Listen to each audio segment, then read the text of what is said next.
You've got to experience Old Delhi at least once in your life, just to test your grit.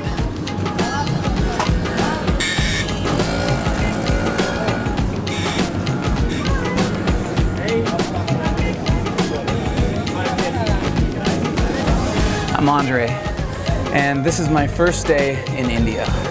And what better way to start it than to be in the center of it all, Chandni Chowk in Old Delhi. This is an experience. Let's get at it. Wow. In the busiest, craziest, dirtiest, grittiest experience of humanity ever. To say I was overwhelmed in Delhi is an absolute understatement. So much going on.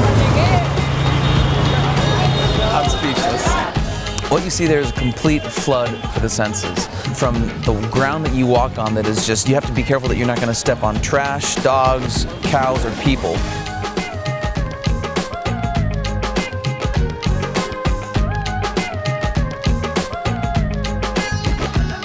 Thank God I had my friend Alicia there because he basically showed me around. I held his hand the entire way. I can't believe all the wires. It seems like a spaghetti above the city here. That's right. Everyone's stealing electricity here. Oh, really? You're just being hit by all these experiences. You smell things, you look at things, it's just all is foreign. That's cow poop. They sell that here. There's a man in the tree. There's a man in the tree here. How are you? Jesus. Honking is like it's like a religion here. There are no rules in this city. I remember I was walking down the center of the street and I almost tripped over a man who was sleeping right in the middle of the street. I feel a little inspired to rest. I mean, who does that? I think when I was there, I definitely came over a fear that I had. So for me, it was street food. And when I was in Thailand a few years ago, I was completely bedridden for a month with hepatitis A. You know, sometimes it's about taking these little risks every once in a while. You got to overcome the fears. Yes. So it's nice when you travel and you remember something that wasn't so pleasant, and then you sort of correct that in the next trip. This is my first real Indian meal on the street right here. I actually really like this. This is really good. The fact that I'm just going for it right now, I feel kind of liberated. I feel like I'm getting over a fear right now. I made a little bit of a dessert called jalebi, which are these deep-fried dough snowflake structures that you dip in sugar syrup, and it's amazing. And it's just dripping with sugar and oil. These are great. I was a little nervous. You don't have to be nervous. It's nothing else. It's so good, actually. So, sort of rectify that experience and try some of the street food was a really big deal for me because I was able to conquer that fear.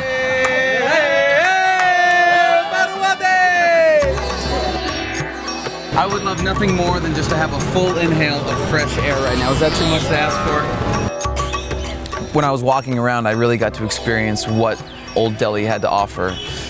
It's a very hands-on kind of place. I mean, for me, when I travel, I like to get up close and personal and talk to the people and have some sort of exchange with the people themselves. So I saw that there was one of the rickshaw drivers had this, tiny little plant-wrapped cigarette. Smoke with the locals. Bidi? Bidi. Bidi. And it looked fairly regional or local to the culture, so I had to try it. Yeah. Woo! I'm feeling it. When in Delhi. I got a pack with me now, just to bring home.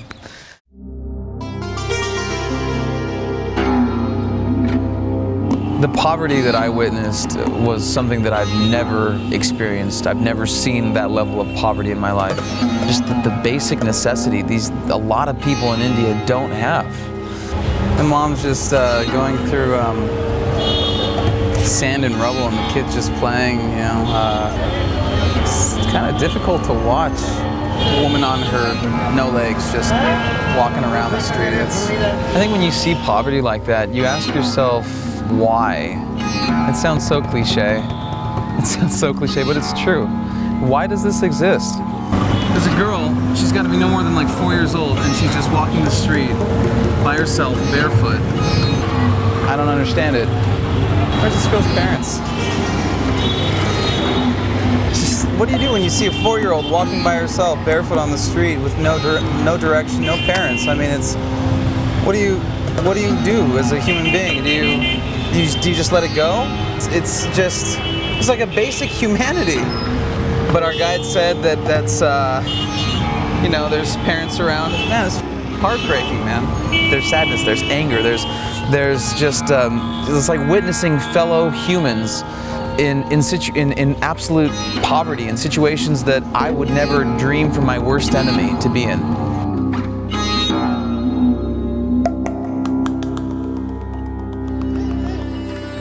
So, if you're gonna be somewhere new, you gotta be open to change, and you gotta be open to different perspectives and different belief systems and different people coming up to you. So you can't really stay fixed or focused on one attitude or belief system. You gotta be open to going with the flow. And I think a smile or a thank you and a please goes a lot further than one might think, especially when you're a foreigner in a different country. You're gonna have to be more open to just everything.